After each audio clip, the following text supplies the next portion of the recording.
I was 3 months pregnant when my husband finally cleared his calendar to come with me to the prenatal checkup. But while we were checking in at reception, he vanished in the blink of an eye. He left in such a hurry he didn't even toss me a word of advice, and I staggered through the appointment alone. When I stepped out of the exam room, I saw the post his lifelong had just shared.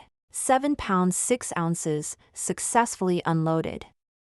This baby is mine and his. In the picture, Olivia lay in Chase's arms holding the newborn, face glowing with bliss. I stared at it for a long time, then commented, "Baby's already here. Shall I vacate the spot for you?" Perfect little family of 3. Then I turned around, booked a termination appointment, and went home to serve divorce papers. I walked away without a backward glance, but the husband who'd always been cold finally panicked. I sat alone on the back row bench outside the clinic, dazed, watching the couples in front of me pair off. I still couldn't believe my husband had actually walked out on me, at a prenatal visit, no less. It was laughable. I was the one legally wearing his ring. My vision blurred, and only then did I realize my eyes were wet. My phone lit up with Chase's call. I came back to myself and answered. "Jade, are you insane? What the hell did that comment to Olivia mean? I'm the kid's godfather. What's wrong with posting a picture? She just gave birth, she's weak, and now you've got her sobbing.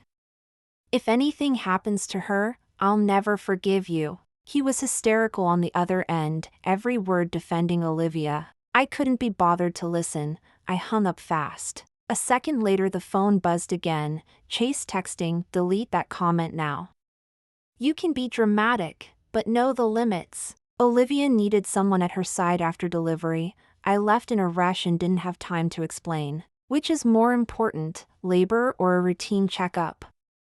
Stop being so childish. Reading those messages, I felt my soul cave in. I didn't have the energy to argue anymore. Ever since Olivia came back from her divorce, Chase has ditched me for her again and again. He always used the baby as an excuse. She's pregnant and struggling, so she needs help. No matter the hour, a single call and Chase drops everything to run to her. He escorts Olivia to every prenatal visit, buys her baby gear, takes her on trips to lift her spirits. While me, his actual wife, is tossed to the back of his mind. From the day I found out I was pregnant till now, he hasn't asked once how I felt or come to a single appointment. I waited 3 full months, begging him to act like a husband and go to ST with me one time. Yet he still abandoned me without hesitation the moment Olivia called. All he cares about is Olivia and her child. All he gives me is blame. Every sacrifice I've made through the years now looks like a bad joke. I rested a hand on my barely there bump,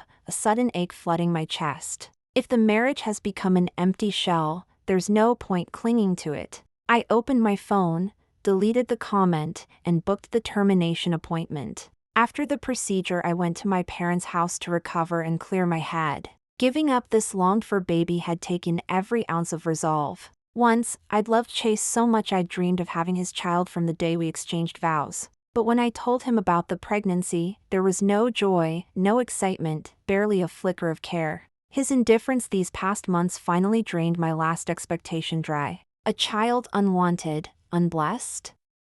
I'd rather spare it a lifetime of hurt. I stayed with Mom and Dad a week before Chase messaged. "Why aren't you home?" Probably swung by after spending every second tending to Olivia's postpartum. Only then did he remember a wife still existed. I typed back, "Came to see Mom and Dad." Moments later a Venmo transfer for 50 grand arrived, "Stay a few more days. Buy yourself some vitamin C supplements, and something for your parents too." I answered after a pause, "Mom and Dad are fine. I'll head back in a day or two." The instant I hit send he replied, "After reading your comment, Olivia's been upset, so I brought her home today. She doesn't want to see you, and I don't need you provoking her again." I thought nothing could hurt worse than being deserted at my own prenatal visit, but I was wrong. I stayed on at my parents', wrapped again in the love I'd grown up with. Another week drifted by. Presumably Olivia's mood had lifted, because Chase finally told me to come home. "Olivia's over it, but when you get back don't upset her. Help with the baby while you're at it." That same evening I was catching up with an old childhood friend. Time with family and friends reminded me life is bigger than the cramped world of one man's affection. I felt zero resentment. I'll be back next week, wouldn't want to trigger a new mom's fragile nerves. I set the phone aside and went on laughing over dinner. Life felt astonishingly light once I stopped orbiting a single person. I realized how dull my obsession had been, frantically patching a shredded marriage, fighting his lifelong for scraps, even using pregnancy as leverage, all just to wring love out of one indifferent man. I should have noticed long ago how many people love me and savored every minute with them. The thought lifted me. I clinked glasses with my friend, genuinely happy. Only when I lay in bed that night did I see Chase's dozen missed calls and torrent of texts. "Jade, you know Olivia just delivered, why the passive-aggressive jab? She only needs me while she recovers. We're married, stop letting jealousy turn you into a brat. She actually blames herself for upsetting you.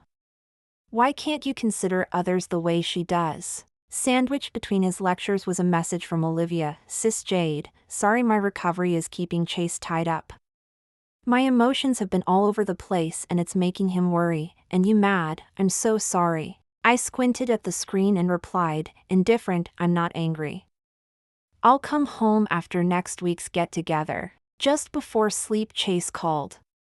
"Jade, enjoy your time with your friends, rare chance, after all. I was harsh earlier, don't be mad at me." His voice carried that rare gentleness. It was always like this, after every Olivia-sparked quarrel he'd soften and coax me. Then I'd burst into tears, give in, and croon that I'd been wrong too. But tonight I was tired. I said I was sleepy and hung up.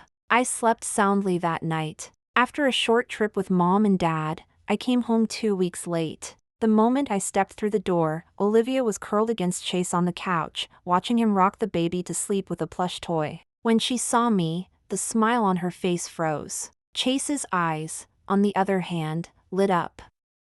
He handed the baby to Olivia and hurried over to take my bag. "You look better, Jade." He reached out to pinch my cheek the way he used to. I tilted my head away. Mom and Dad kept feeding me the good stuff. The dodge made him flush. He moved to the sofa and deliberately pushed a couple of plush toys closer to Olivia. "These are for Olivia's baby. A friend overseas mailed them, hypoallergenic, totally safe. Don't fight over them. When our kid arrives I'll have him send a fresh set." I laughed under my breath. "No need." His face darkened. "Jade, don't start the passive-aggressive act the minute you walk in. Olivia's still recovering. And what kind of person takes shots at a newborn?" Olivia hugged the baby, gloating. I couldn't be bothered to clear up their assumptions. I didn't even mention I'd already terminated the pregnancy. "I meant Tabby's enough. Tabby is my cat." I called her name and looked around. Chase followed me, almost apologetic. "Jade, Olivia's allergic to cat hair. I sent Tabby to a friend's." I pushed open the bedroom door and froze. My room had been turned into a nursery. He'd shipped my cat off without hesitation for Olivia, and the sight made my eyes sting. Tabby had always been affectionate with him too. A convertible crib now stood where my bed should be. Olivia's clothes hung in my closet, my cosmetics were shoved aside, most of them already used. The Polaroid wall chronicling Chase's and my life together, birthdays, anniversaries, trips, daily snapshots, was torn down, the prints scattered under a pile of diapers. When tears welled up, Chase opened his mouth, but the baby in Olivia's arms began to wail, and Olivia started crying too. Chase shot me a glare, rushed over, and rocked the infant while comforting her. "Ever since you got back it's been one drama after another. Olivia and the baby have never been this upset." I blinked the tears away and asked quietly, "What exactly did I say or do?" "You gave away my cat, turned my room into a nursery. Did I accuse you? Did I even ask?" Chase had no answer. He kept patting the baby's back. Olivia sniffled. "Chase, I was only afraid Jade would be angrier, hate me more. I hate myself right now, so emotional, so weak." I knew exactly what she was after. She wanted Chase, and she wanted a family with him, a family with no trace of me, not even my kitten. Olivia wasn't allergic to cats, Chase knew that. But her fragility only stoked his urge to protect. Jade, this is how it has to be while we look after Olivia and the baby. This week I'm taking them to Serenity for checkups. Live here or don't, your choice. Fine. I was going to get my cat back. When I returned with Tabby, Chase and Olivia were gone. I went to the bedroom and hurled every item of Olivia's and the baby's into the hallway, including every keepsake from the Polaroid wall. Those photos had chronicled our life from dating to marriage, every birthday, anniversary, getaway, random moment. Polaroids had covered the wall. I used to stare at them, persuading myself we were still in love. I won't lie to myself anymore. I'd barely finished when Victor called, launching into the usual plea for me to join next month's company tour. This time I cut him off with a yes. I'd stepped back ages ago. After Olivia, a principal then, got pregnant and left, she couldn't stand me taking her spot. She hid her jealousy behind delicate pregnant feelings, and Chase would soften me up with a Venmo transfer so I'd sit out rehearsals. In the end, I slid from principal to soloist and skipped the big tours. I just hadn't wanted to make Chase uncomfortable. Now, why should I sacrifice my career for a love that gives me nothing? When Olivia and the baby finished their checkups, Chase brought them home. He greeted me with something close to friendliness. You okay here alone with the baby and all? Ignoring Olivia's smug smile, I answered off topic. Tabby's much better now that she's back. Jordan, neither of them spoke. Chase seemed to be waiting for me to explode so we could make up. Instead, I silently opened a package and pulled out a small plush toy. Chase stepped forward, hand out. It's for Tabby. I'm not trying to steal anything meant for Olivia's kid. His face fell. Oh. I thought. I suddenly remembered how, in the beginning, I used to buy gifts for Olivia's baby, little plush toys, tiny outfits, just to please Chase. Now I only care about my kitten.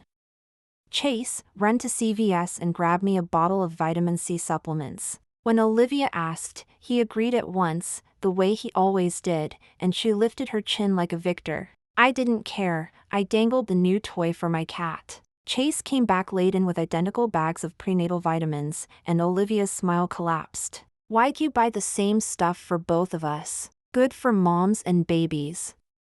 You and Jade both need building up right now. The glance he shot me held something like guilt. I was mystified. Before, if I even wanted what Olivia had cast off, Chase scolded me. Jade, Olivia's pregnant, every bite and supplement has to be special. You demanding the same thing is just dramatic. Later, when I got pregnant, he said, Olivia's at a critical stage. It's right I fuss and spend on her. You're only in the first trimester, no need to go overboard. Now, suddenly, I rated the same importance as Olivia? Before I could reach for my prenatal vitamins, Olivia burst into tears again, the baby in her arms crying along. She's just emotional, it's not my fault. And I didn't ask for the vitamins. Whatever Chase said next, I scooped up Tabby and walked back to my room. The instant Chase caught my wrist, I looked at him with nothing but ice. Go comfort the baby and calm Olivia. She just became a mom, she needs attention. Don't let her sink into postpartum depression. My concern wasn't unreasonable, but Chase snapped. Jade, I treat you and Olivia equally now. Why are you still giving me that look? So even he knew he'd been unfair all along. These days I could only describe him as dramatic. Before, when I asked for the same things Olivia got, you called me petty. Today you bought me the same prenatal vitamins without being asked, and now you're mad at me for what, exactly? My frown deepened, and he grew angrier, clinging to the fight. But Olivia only ever gets upset because of you. It was absurd, but I was done wasting breath. Fine, everything's my fault. I'm the one intruding on your little family. Go soothe baby and mommy before they run out of tears. Chase flushed with rage. Jade, I'm already bending over backward for you, and you still act all cold and passive-aggressive? Then it hit me, because I no longer screamed or cried, he decided I must be sulking. Strange, no matter what I do, Chase is never satisfied. Forget it. I was in no mood to argue. I went straight to my room and played with Tabby. The kitten had wandered off and come back filthy, so I packed her into her carrier and headed to pause for a bath. I'd barely stepped into the hall when Chase saw the carrier and frowned. "Jade, let me take Tabby another day. I'll get her bathed and dewormed." When he reached for the carrier, I stepped back. "Last time you said another day. Which day is that, exactly?" "I'll just go now." His gaze slid away. "Jade, I know I've been neglecting you while I look after Olivia, but she just gave birth, she can't manage without me. Think of it as practice for when I take care of you later." His righteous tone was almost funny. "Thanks, then. I'm off." He'd meant to drive me, but Olivia called that she was hungry and he stayed. "Keep Tabby company, I'll pick you up in a bit." I refused without hesitation. No need. My repeated rejections annoyed him. "What exactly do you want?" I said I'd take Tabby for a bath. You weren't happy. "I stepped back and let you pick us up, and you're still unhappy." In his eyes, was I just ungrateful? "You promised to pick us up once, but we waited until pause closed and you never came. You said it was a hassle. Another time you dropped her off, then forgot her for a full day and night. She nearly slipped out and got lost." Chase stared, speechless, anger flickering in his eyes. I used to use Tabby as an excuse to make him spend time with me. He'd complain he was exhausted taking care of me without adding a cat to the load. What taking care had he ever done? Now neither Tabby nor I needed him, and he was furious. He tested me. "Olivia's going to stay with us a while longer." I didn't care, soon I'd be gone. The day I packed for the company tour, Chase ran into me. He kicked my suitcase aside like a madman. "What's wrong with you? Trial separation or running away? Do you have to act out for attention?" I rolled my eyes and righted the case. "I'm principal dancer, Riverdale Ballet Company tour." Disbelief washed over his face. "But you agreed to stop dancing principal, to skip tours."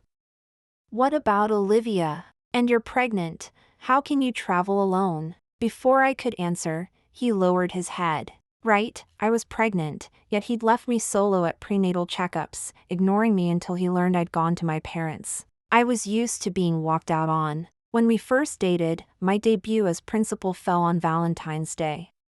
He bailed last minute, spent the night cheering up Olivia after she didn't make the cut. Later we got our license. On our wedding day, mid-ceremony, a single call took him away. Olivia had a stomachache. I, the bride, spent our wedding week alone. After I got pregnant, one evening a typhoon hit. He braved the storm to drive across town and pick Olivia up from work. I nearly miscarried on the way home. I convalesced for 2 weeks without seeing him. From then until now, I'd been abandoned countless times. I'd just papered over every memory with the pretty moments. "Chase, I've always been on my own." When I said it, calm and steady, guilt crept into his voice. "Jade, from now on I'll try not to leave you out." Before he could finish, Olivia appeared in the doorway, hand on her chest, tears streaming, and sank to her knees. "Chase, I can't dance anymore. I'm not the dancer I was. Now the baby seems feverish. I'm a terrible mom, why can't I do anything right?" Chase scooped her up without hesitation, soothed her, then rushed to check the baby before speeding them both to the hospital. And I was left behind, again. The next day I rehearsed from dawn to dusk. That night a coworker handed me her phone. Olivia had posted. Only then did I remember it was Chase's birthday. Also our anniversary. I still recall Chase saying the best birthday gift life ever gave him was me, which is why he chose that day to marry. At first our anniversary mattered more than his birthday, so gifts were always for both of us. Later Olivia celebrated every birthday with him, and the anniversary stopped being worth mentioning. Watching the once intimate pair turn into a happy trio, what a cozy picture. Fine by me, I no longer wanted an anniversary either. I'd barely walked in when Chase called. "Jade, I'm coming home tonight." I didn't forget our anniversary. Olivia's upset because the baby's sick, so I'm staying a little longer. I'll be back alone. Don't be mad, okay? Mad? I'd be delighted if Olivia kept him at the hospital all night. When the doorbell rang after midnight, I half expected Chase, arms full of roses. It felt as if he had waited until Olivia was asleep before sneaking home. Happy anniversary, sweetheart. He smiled at me brilliantly, his eyes anticipating the delighted response and praise I used to give. I only took one step back and told him to shut the door behind him. After a short silence, he forced another smile and held out the roses. Didn't you say I'd stopped being romantic? I realized I'd never actually sent you flowers. Tonight I drove halfway across town to find a florist that was still open. He paused. Chase, I'm allergic to pollen. The words froze the grin on his face, and guilt flooded his eyes. Jade, I'm so sorry. I always remembered that's why I never bought you flowers. Work's been crazy lately and it slipped my mind. I really didn't care anymore, so I just nodded faintly. He set the bouquet outside, stepped in, and moved closer. Let's celebrate our anniversary tomorrow, just the two of us, okay? I was a little surprised. I used to hate the idea that Olivia, his lifelong, had to intrude on our day. Yet every year Chase insisted she was simply helping him mark his birthday. I'd argued several times that I didn't want a threesome for our anniversary, even begging him to postpone his birthday for her by one day. My birthday is today, not tomorrow. Why should I push it back? Olivia cleared her schedule just so I'd have a good time on my actual birthday.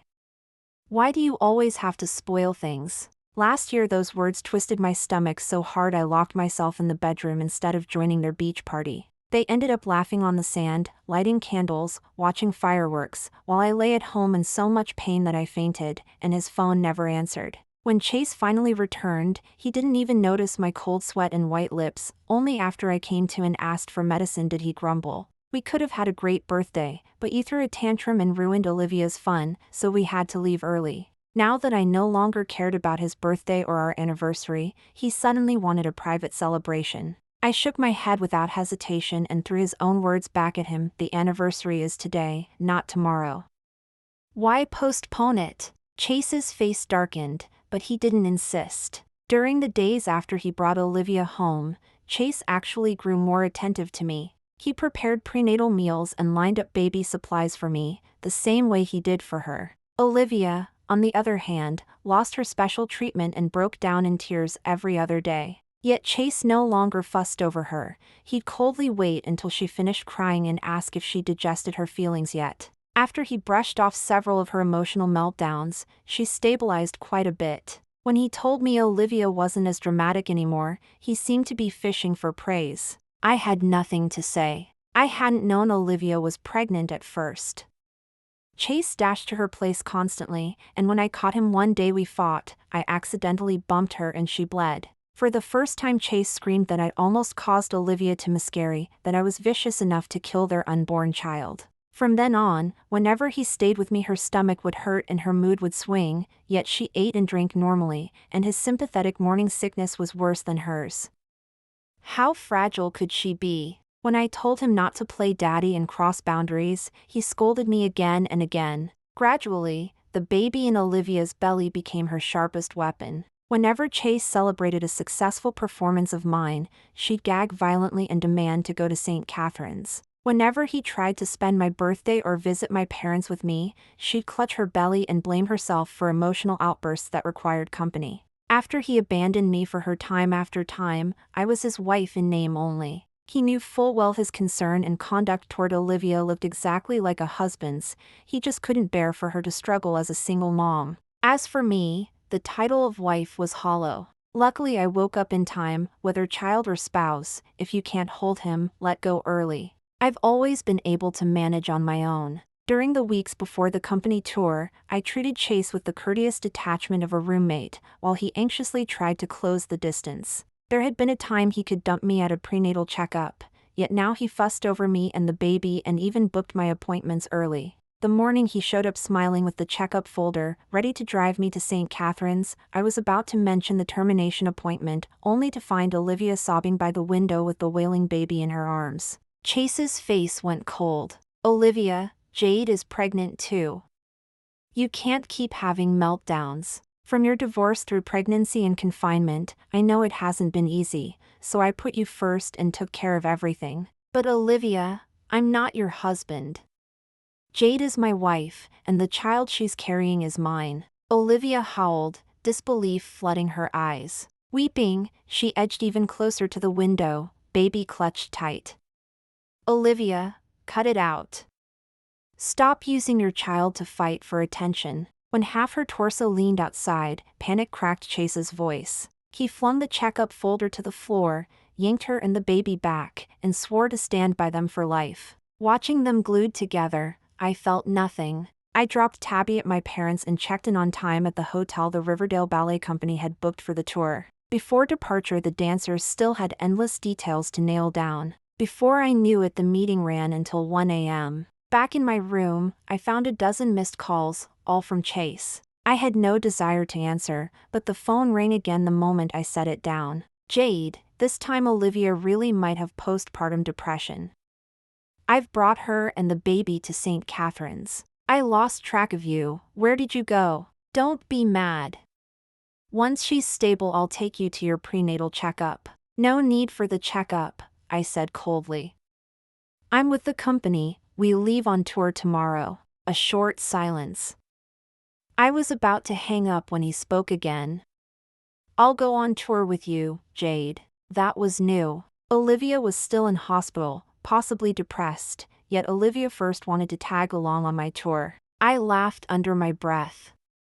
Take care of your own business. Then let me drop you off tomorrow. Where are you? It had been ages since Chase last offered me a ride. Back when Olivia and I were in the same company, he'd chauffeur us through every storm. Of course, I was never the one in the passenger seat. Later, whenever I had a show or a trip, he never saw me off. He had to stay home with Olivia. He couldn't leave her for a minute. No need. I'm riding with the company. If there's nothing else, I'm hanging up. He started to say something, his voice soft, as if he wanted to hold me back, but all that came out was good night. Barely a minute later, Victor's teasing message popped up. Jade, did the two of you have a little fight? Chase just asked me for tomorrow's departure address. Next morning the girls left first, giggling and pretending they hadn't planned it. I waited outside the hotel forever.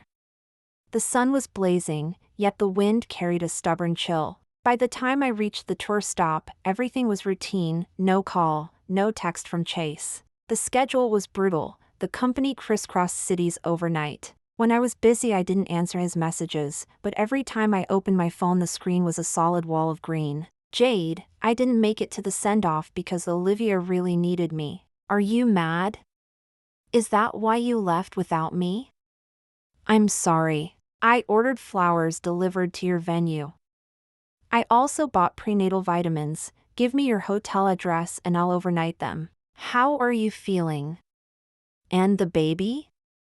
Please rest. Jade, don't freeze me out. From the tone of his texts, he obviously hadn't gone home to the envelope I'd left. A week later, when we opened in the next city, every dancer received a congratulations gift from him. I reluctantly sent a polite thank you for supporting the company, and my phone rang the next second. Jade, you finally answered. His voice was hoarse, almost cracked. Thanks for sponsoring the tour, but please stop sending things. You used to beg me to pay more attention to your performances. Yeah, used to. The moment I spoke, silence swallowed him. Then, Victor says you're benched for the next show. Come home, I'll pick you up. No. Even off stage I stay with the company. My refusal was instant. His panic poured through the line.